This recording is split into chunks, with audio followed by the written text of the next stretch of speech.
এই পেশেন্টটা স্ট্রোক করে সৌদি আরব, তারপর তার মালিক তাকে দেশে পাঠিয়ে দেয়।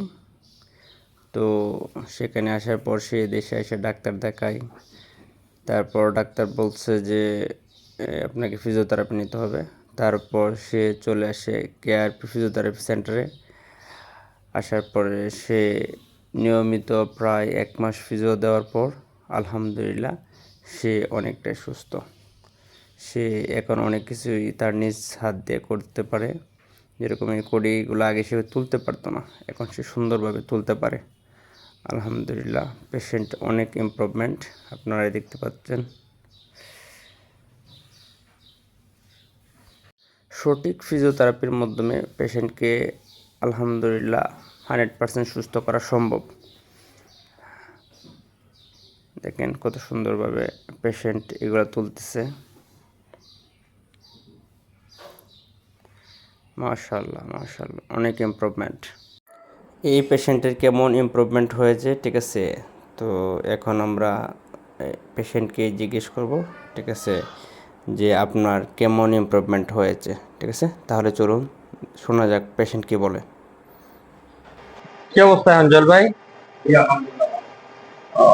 আপনি কোথায় স্ট্রোক করছিলেন? আমি স্ট্রোক করছিলাম সৌদি আরব। সৌদি আরব। সৌদি আরব থেকে এক সপ্তাহ ট্রিটমেন্ট নেওয়ার প্রচুর দূর করে আমি বাংলাদেশে আসছি। আচ্ছা বিশেষ করে এটা সেন্টার। আচ্ছা এখন ফিজিওথেরাপি দিলাম। আচ্ছা আমি আচ্ছা কোন ডক্টর দেখাচ্ছেন আইসা? হাবিবুর রহমান। হাবিবুর রহমান। পর স্যার কি বলছে? এই স্যারের পর ফিজিওথেরাপি দেওয়ার আগে 2 মাস।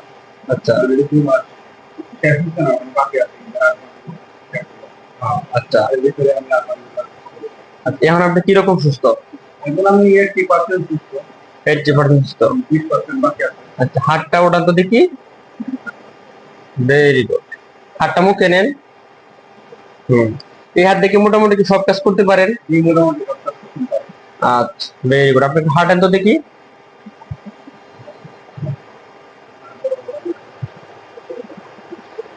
চমৎকার, হাঁটা তো খুব সুন্দর, মাশাআল্লাহ মাশাআল্লাহ। হুম, ঠিক আছে। আপনাকে দেখলে তো সুস্থ মানুষের মতো মনে হইতেছে, হ্যাঁ, বোঝাই যায় না যে আপনি স্ট্রোক করছেন। ভেরি গুড, ঠিক আছে, বসুন। মাশাআল্লাহ, অনেক সুন্দর।